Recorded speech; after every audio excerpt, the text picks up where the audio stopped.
ചട്ടിപ്പത്തിരി ഉണ്ടാക്കാൻ ബോൺലെസ് ആയ ചിക്കനാണ് എടുത്തിട്ടുള്ളത്. അത് കുറച്ച് ഉപ്പും മഞ്ഞൾപ്പൊടിയും ചേർത്ത് വേവിക്കാൻ വെച്ചിട്ടുണ്ട്. ഇനി നമുക്ക് കുറച്ച് മസാല തയ്യാറാക്കാം.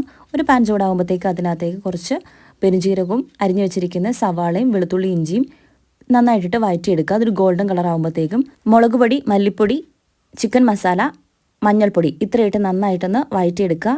എന്നിട്ട് വെന്ത ചിക്കൻ ചെറുതായിട്ട് പൊടിച്ച് ഈ മസാലയിലേക്കിട്ട് നന്നായിട്ടൊന്ന് വഴറ്റി റെഡിയാക്കി എടുക്കുക. ഇനി നമുക്ക് കുറച്ച് ദോശയാണ് ഉണ്ടാക്കേണ്ടത്.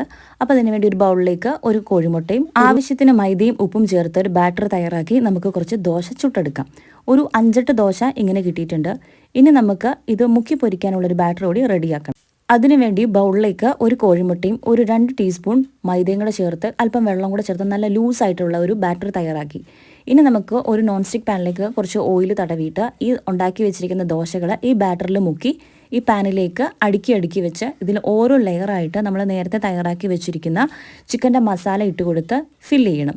അങ്ങനെ ഏറ്റവും ടോപ്പ് ലെയറിൽ ഒരു ദോശ കൂടി വെച്ചിട്ട് ബാക്കി വന്ന ബാറ്റർ ഇതിൻ്റെ സൈഡിലൂടെയും മുകളിലൂടെയൊക്കെ നന്നായിട്ട് പരക്കെ ഒഴിച്ചു കൊടുക്കണം. എന്നിട്ട് നമുക്കത് ചെറുതീയിൽ ഒരു 4 മിനിറ്റ് വേവിക്കണം. പിന്നീട് മറിച്ചിട്ട് ഒരു നോൺ സ്റ്റിക്ക് പാനിലേക്ക് ഇട്ട് ഒരു 2 മിനിറ്റ് കൂടെ വേവിച്ചെടുത്താൽ മതി. അങ്ങനെ നമ്മുടെ ചട്ടിപ്പത്തിരി റെഡി ആയിട്ടുണ്ട്. നല്ല ടേസ്റ്റാണ്.